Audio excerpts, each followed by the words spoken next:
Hi, this is Ida Lee Henderson, and I'm going to just show you a little bit. This is obviously a shared drive on a Google Drive application. Okay, so I'm just going to do a quick run through of an idea for how to manage files on a shared drive. Strictly my idea. Many people do it differently. So I'm going to start here with these are the folders that I have that do various things. So we'll start with the filing cabinet. The filing cabinet is intended to completely duplicate the way your physical files would be filed prior to doing it digitally. So your AP vendor files have alphabetical files, and then inside each one is a folder for the vendor itself. So there's your AP vendor files, your general files, again, folders for the various types of files that you would have in your general files. Payroll files, above the line, below the line, and if you go to above the line, it's divided by cast, directors, producers, and writers, and then in each of those they would be alphabetical. And then if we go to below the line, obviously we've got folders for each letter of the alphabet, and they would be filed by the person's last name and first name. Okay, so that is the payroll files. P-card files, again, just last name, first name, and the same with if you have any petty cash files, last name, first name.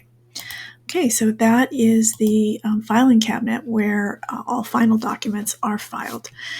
Now let's look at to be filed. So when you finish processing and you have documents that are ready to go to the clerk to be filed, you would place them here. AP, the file that has your checks or remittances would go here. The invoices would go here, and the invoices are generally placed here by batch, as are the checks, so that they're easier to match. Uh, Payroll is split by paychecks, start paperwork, and time cards. So essentially, when you finish processing and the documents are ready to file, you put them in their raw form, whatever form you last had them in, into these folders, and leave it to the clerk to split them and file them correctly into the filing cabinet. So before all of that happens, obviously things come in and we have to shepherd documents through the process itself. So let's take a look at the AP digital workflow. And here we have three workflows that we can look at. So let's assume we're going to start with invoices. So when the clerk gets invoices in the email, opens the emails, they're going to place them here in invoices to be processed. They just place them here. They're naming them by the vendor's name. I like it, the vendor's name and the invoice number as well. Okay, so now I'm ready to process the payables, and so I'm going to go into invoices to be processed, and I'm going to take all of these invoices to work on personally. So I'm going to highlight them, and then I'm going to move them to AP Digital Workflow, and then into invoices and into Ida Lee. Okay, so now this has cleared out this folder, so all the invoices to be processed are now removed from that folder, and they've been placed here.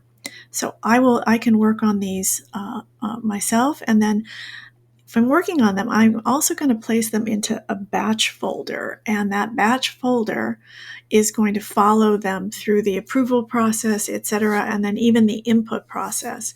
So I'm going to have this batch folder here, and as I open and process each of these invoices, I'm going to place the processed invoice into the batch folder.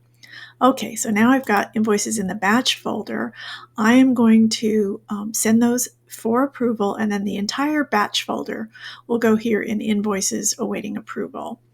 When it comes back approved, that batch folder will go here in invoices to be entered. And then when they have been entered and posted, that batch folder will go here into awaiting checks. Obviously, when we're processing stuff, every now and then we run into an invoice that has questions or needs some other documentation, doesn't match the purchase order, there's some issue that needs to be resolved. And those would go here into this folder called Invoices with Questions. And I would place it there while I'm waiting for the response. And then once I receive the response, I put it back into the cycle. Okay, and that's how I would use AP Digital Workflow. Basically works the same for purchase orders or P cards.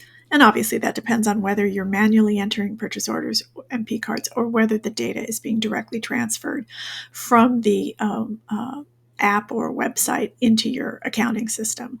But if it's not processing automatically, then again, you would have envelopes that were submitted here and envelopes to process.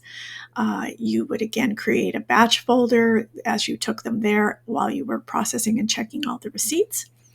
And then you'd, once you sent them for approval, you'd put the batch here, and then P-card envelopes to be entered, and P-card envelopes with questions. So there's your AP Digital Workflow. This essentially replaces all the various baskets and sorters that we would have used in a physical office. Payroll to process, similarly, when we receive documents, we're placing them into one of these folders. The time cards to process folder, personally, I like this divided to have department folders within the time cards to process so that as they're coming in, you're sorting them by department. And then again, when you take them to work on them, you're going to take them out of that folder so that if any of your coworkers go in and are looking for something to work on, they won't see it there because you'll have taken it because you're working on it, so that people will know anything left in the folder is indeed ready to be processed. Okay, and then payroll has some added folders here. After you've checked the edit and you've received the payroll invoices, you place them here while you check the coding, have them approved by the accountant, and then post them. And then once you post them, you're going to take those and place them in AP to process. Okay, so that's kind of how it works. The only other thing I have here is work folders, and this is my personal recommendation that everybody have a folder that they use for any of the documents you're working on for the show, that they remain on the shared drive. So it's kind of an understanding the work folders are private. It's just as though you had it on your desktop of your personal computer or on your C drive, but it's on the shared drive so that if anything should happen, the show would have full access to what you've been working on so far. So these are kind of like your work in process folders where you can place anything that you're working on. So there's an example of how the sample shared drive is used.